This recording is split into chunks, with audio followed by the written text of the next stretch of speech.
வணக்கம் நண்பர்களே, நான் ராகவேந்திர ஆரா. இது ஆரா அப்டேட்ஸ். இன்று ஜூன் 23ஆம் தேதி தமிழ்நாடு சட்டமன்றத்துல முதலமைச்சர் விஜய் அவர்களுடைய ஆளுநர் உரைக்கு நன்றி தெரிவிக்கும் விவாதத்தில் அவர் பதில் உரையாற்றினார். இன்னைக்கு அந்த உரையோட முக்கியத்துவம் என்ன, அதோட விளைவுகள் என்ன என்பது பற்றியும், காங்கிரஸ் கட்சியின் அடுத்த மாநில தலைவர் யார் என்பது பற்றியும், இந்த ரெண்டு விஷயங்களை பத்தி இன்னைக்கு வீடியோல நம்ம பார்க்க போறோம். முதல்ல முதலமைச்சரோட பதில் உரை. வழக்கமாகவே சட்டமன்றங்களிலே ஆளுநர் உரையாற்றிய பிறகு அவர் உரை பற்றி விமர்சித்தும் பாராட்டியும் ஆளுங்கட்சிகளும், ஆளுங்கட்சி உறுப்பினர்கள், எதிர்கட்சி உறுப்பினர்கள், எதிர்கட்சி தலைவர், கூட்டணி கட்சி தலைவர்கள் இவர்களெல்லாம் உரையாற்றுவாங்க. அந்த உரையில் அவர்கள் என்னென்ன, அந்த ஆளுநர் உரையில் அவர்கள் என்னென்ன விமர்சனங்களை வைக்கிறார்களோ அதே போல அந்தந்த நடப்பு விஷயங்களை பற்றி வைக்கப்படுகிற விமர்சனங்கள், இதற்கெல்லாம் முதலமைச்சர் நிறைவாக பதில் சொல்லுவார். அவர் முதலமைச்சர் பதில் சொல்லிதான் அந்த ஆளுநர் உரைக்கு நன்றி தெரிவிக்கும் விவாதம் முடியும். இதுதான் சட்டமன்ற மரபு. அந்த வகையிலே சில நாட்களுக்கு முன்பு ஆளுநர் சட்டமன்றத்துக்கு வந்து உரையாற்றினார். அவருடைய உரையின் மீதான விவாதம் கடந்த ஓரிரு நாட்களாக சட்டமன்றத்திலே நடைபெற்றது. நேற்று ஜூன் 22ஆம் தேதி முதலமைச்சருடைய பிறந்த நாள் அன்று எதிர்கட்சி தலைவர் உதயநிதி ஸ்டாலின் ஆளுநர் உரைக்கு நன்றி தெரிவிக்கும் அந்த விவாதத்தில் எதிர்கட்சி தலைவர் உரையாற்றினார். அவருடைய உரைக்கு பிறகு இன்னைக்கு முதலமைச்சர் விஜய் உரையாற்றி இருக்கிறார். இந்த உரையில என்னென்ன முக்கியமான அம்சங்கள் இருக்கு, என்னென்ன வரவேற்க தகுந்த, பாராட்ட தகுந்த அம்சங்கள் என்னென்ன என்பது பற்றி இன்றைக்கு சமூக தளங்களிலே பல்வேறு உரையாடல்கள் நடந்து கொண்டிருக்கின்றன.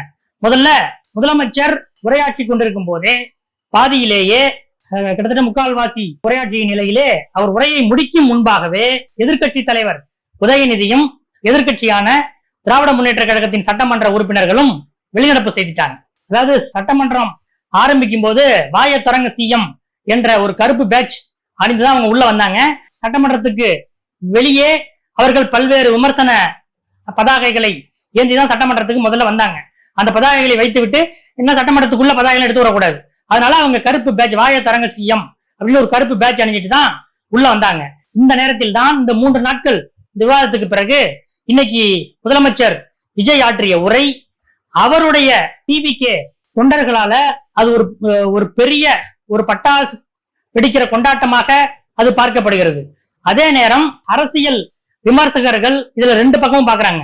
இதுல என்னென்ன இருக்கு, இந்த உரையில முக்கியமான அம்சம் என்னன்னா, அவர் ஏற்கனவே நாங்கள் ஷூட்டிங் முடிச்சுட்டு உடனே அரசியலுக்கு வந்துட்ட மாதிரி எங்களை பத்தி பேசுறாங்க. அப்படி இல்ல, நாங்க கிட்டத்தட்ட 30 வருஷத்துக்கு மேலாக என்னென்ன சேவை செஞ்சிருக்கோம் அப்படின்னு ஒரு பட்டியல் போட்டார்.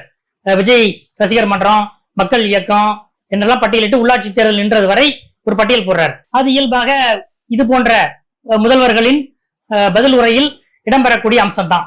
அடுத்ததாக அவர் எதிர்கட்சிகளோட விமர்சனங்களுக்கு பதில் சொல்வதாக அவர் ஆற்றிய உரையை தான் பல்வேறு விமர்சனங்களையும் அவர் மீது கிளப்பியிருக்கிறது. இதுல என்னன்னா, சட்டம் ஒழுங்கு பற்றிய எதிர்கட்சி தலைவர் உதயநிதியின் விமர்சனத்துக்கு நீங்க இனிஷியல் ஸ்டேஜ்ல, கடந்த திமுக ஆட்சியில இனிஷியல் ஸ்டேஜ்ல இதெல்லாம் ஒழுங்கா பார்த்துட்டீங்கன்னா இப்ப வந்திருக்குமா, நாங்க இப்பதான் வந்திருக்கோம் என்பது மாதிரியான அதே மாதிரியான பதில் தான் இருந்தது. ஆனால் சில காவல்துறை அதிகாரிகளே முதலமைச்சருடைய இந்த உரையை பார்த்து ஆச்சரியப்படுறாங்க.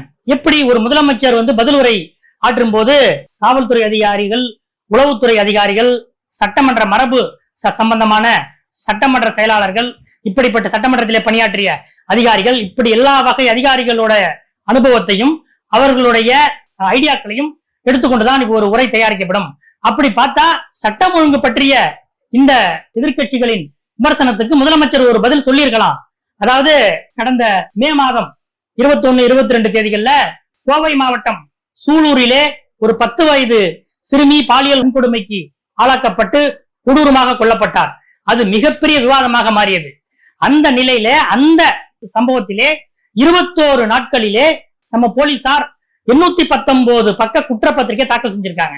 அதாவது குற்றப்பத்திரிகை தாக்கல் செஞ்சோம்னா ட்ரையல் ஆரம்பிச்சிடும், அவர்களுக்கு நிச்சயமாக தூக்கு தண்டனை வாங்கி கொடுப்போம். இது மாதிரியான அரசு எடுத்த ஆக்ஷன்கள், அரசு எடுத்த நடவடிக்கைகள் பற்றிய அம்சங்கள் எப்போதுமே இது போன்ற சட்டம் ஒழுங்கு பற்றிய எதிர்கட்சிகளின் விமர்சனங்களுக்கு பதில் கொடுக்கும் போது இப்படியான அம்சங்கள் முதலமைச்சருடைய உரையில் இடம்பெறும். ஆனால் இது கடந்த ஒரு வாரத்துக்கு முன்பாகவே செய்திகளில் வந்துவிட்டது.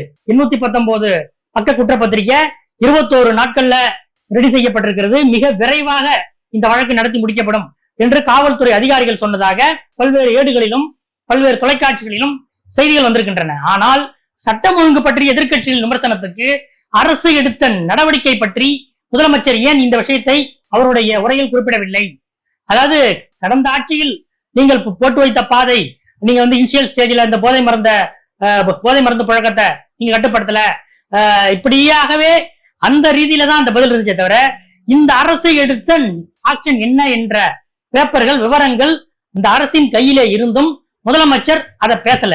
அதே போல ஆளுநர் உரை முடிந்த பிறகு அடுத்த சில மணி நேரங்கள்ல முதலமைச்சர் விஜய் ஏற்கனவே சொன்ன, அவர் தேர்தலுக்கு முன்பே சொன்ன தாய்மாமன் தங்க மோதிர திட்டம், அது பற்றிய அறிவிப்பை இன்னைக்கு செய்தி குறிப்பாக அரசாங்கம் வெளியிட்டு இருக்கு.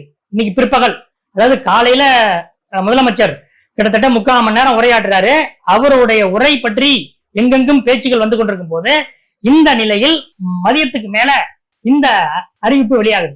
அதாவது ஜூன் 22ஆம் தேதி முதல் இந்த திட்டம் அமலுக்கு வருது. முதலமைச்சருடைய பிறந்த நாள் நேற்று முதல் இந்த திட்டம் அமலுக்கு வருது. வருகிற செப்டம்பர் 15ஆம் தேதி இந்த திட்டத்தை முதலமைச்சர் ஆரம்பிச்சு வைக்கிறாரு. இதுக்காக 755 கோடி ரூபாய் நிதி ஒதுக்கீடு செய்யப்பட்டு அதுக்கான ஒப்பந்தங்கள் கோரப்பட்டுள்ளன, ஒப்பந்த புள்ளிகள் கோரப்பட்டுள்ளன என்று அரசு அறிவிப்பாக இது வருகிறது. இதை முதலமைச்சருடைய உரையில் அல்லவா இடம்பெற்றிருக்க வேண்டும். இந்த நிர்வாக தேக்கம் ஏன்?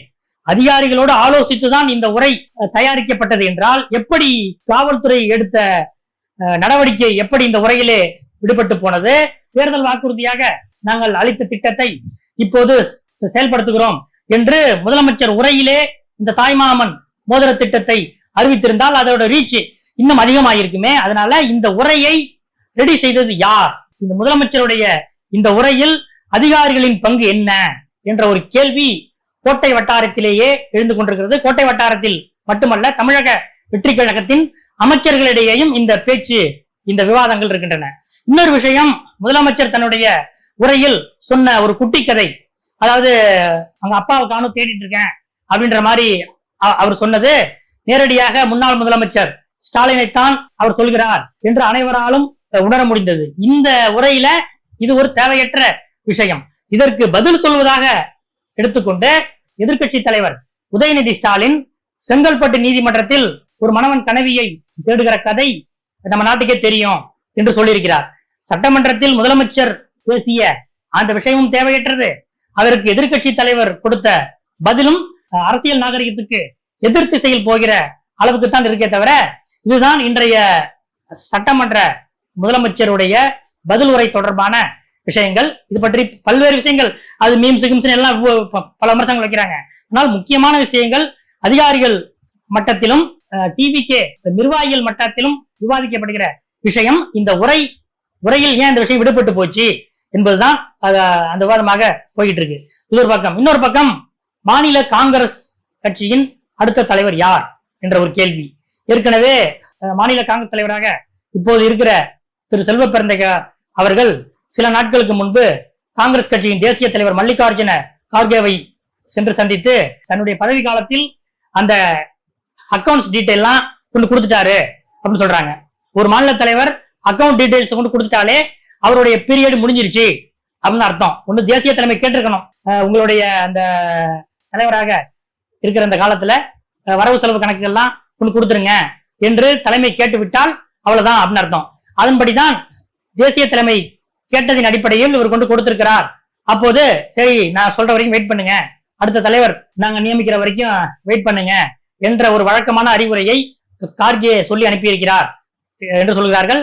ஏற்கனவே திரு செல்வ பெருந்தகை அவர்களுடைய மகள் திருமணம் கடந்த ஜூன் 18ஆம் தேதி சென்னையில நடைபெற்றது. அவர் மகள் கல்யாணம் வரைக்கும் அவர் மாநில தலைவரா இருப்பாரு, அதுக்கப்புறம் அவர் விடுவிச்சிருவாங்க அப்படின்ட்டு காங்கிரஸ் வட்டாரத்திலேயே ஏற்கனவே பேச்சு இருந்தது. அதை உறுதிப்படுத்துகிற வகையிலே இப்போது அடுத்தடுத்த சம்பவங்கள் நடந்து கொண்டிருக்கின்றன. குறிப்பாக காங்கிரஸ் கட்சியின் அமைச்சர் ராஜேஷ்குமார் அவர் சத்தியமூர்த்தி பவனில் ராகுல் காந்திக்கும் முதலமைச்சர் விஜய்க்கும் நெருங்கிய நண்பரான பிரவீன் சக்கரவர்த்தி அவர்களை அறிய வைத்துக் கொண்டு இனிமேல் காங்கிரஸ் கட்சிக்குள்ள இந்த வேட்பாளர்களை விற்கிற கலாச்சாரம் இருக்காது, அதற்கு முற்றுப்புள்ளி வைக்கப்பட்டு விட்டது என்று சொல்கிறார். இதன் மூலம் அவர் செல்வ பெருந்தகை காலத்தில் இது போன்ற வேட்பாளர்களுக்கு பணம் வாங்குகிற கலாச்சாரம் இருந்ததாக சொல்ல வருகிறாரா? இந்த கலாச்சாரம் முற்று பெறுகிறது என்றால் செல்வ பெருந்தகையுடைய பதவி முடிவடைகிறது என்று சொல்கிறாரா என்றெல்லாம் சத்தியமூர்த்தி பவனிலேயே கேள்விகள் இருந்து கொண்டிருக்கின்றன. இப்படிப்பட்ட நிலையில் அமைச்சர் விஸ்வநாதன், அமைச்சர் ராஜேஷ்குமார் இருவரும் டெல்லிக்கு அழைக்கப்பட்டிருக்கிறார்கள். விஸ்வநாதன் நேற்று போயிட்டார் நினைக்கிறேன். இருவரும் டெல்லிக்கு அழைக்கப்பட்டிருக்கிறார்கள். மற்ற காங்கிரஸ் தலைவர்களும் டெல்லிக்கு அழைக்கப்பட்டுள்ளனர். புதிய காங்கிரஸ் மாநில தலைவர் யார் என்ற கேள்விக்கு வருகிற 28ஆம் தேதிக்குள் பதில் கிடைத்துவிடும் என்று மூத்த காங்கிரஸ் நிர்வாகிகள் கூறுகிறார்கள். 28ஆம் தேதிக்குள்ள இன்னும் ஒரு 4-5 மாநிலங்களுக்கு காங்கிரஸ் மாநில தலைவர்கள் மாற்றப்பட வேண்டியிருக்கிறது. அதோடு சேர்த்து நம்ம மாநிலத்துக்கான புதிய காங்கிரஸ் தலைவர் யார் என்பதும் அறிவிக்கப்படும் என்பதுதான் இன்றைக்கு சத்தியமூர்த்தி பவன் வட்டாரத்திலிருந்து கிடைக்கிற அப்டேட். இதுல இன்னொரு கோரிக்கை என்ன வைக்கிறாங்கன்னா, கிரவுண்டில் வேலை பார்த்து வரும், அதாவது காங்கிரஸ் கட்சி இதுவரைக்கும் காங்கிரஸ் கட்சியோட அனைத்து மாநில தலைவர்களும் ஒரு மேலோட்ட அரசியல் செய்கிறவர்கள் என்ற ஒரு பெயரே இருக்கிறது. அதனால இப்போது காங்கிரஸ் மாவட்ட தலைவராக இருக்கிறவர்களில் சிறப்பாக இவரை யார் செயல்பட்டிருக்கிறார்களோ அவர்களில் இருந்து ஒருவரை மாநில தலைவராக பதவி உயர்த்தலாம். மாநில தலைவர் என்ற பதவிக்கு மாவட்ட தலைவர்களில் இருந்து ஒருவரை எடுத்து மாநில தலைவராக நியமிக்கலாம் என்ற ஒரு கோரிக்கையும் மாவட்ட தலைவர்கள் மத்தியிலே எழுந்திருக்கிறது. இதுதான் காங்கிரஸ் கட்சியுடைய இன்றைய அப்டேட். அடுத்தடுத்த அப்டேட்டுகளோடு உங்களை அடுத்த வீடியோவில் சந்திக்கிறேன். நன்றி, வணக்கம்.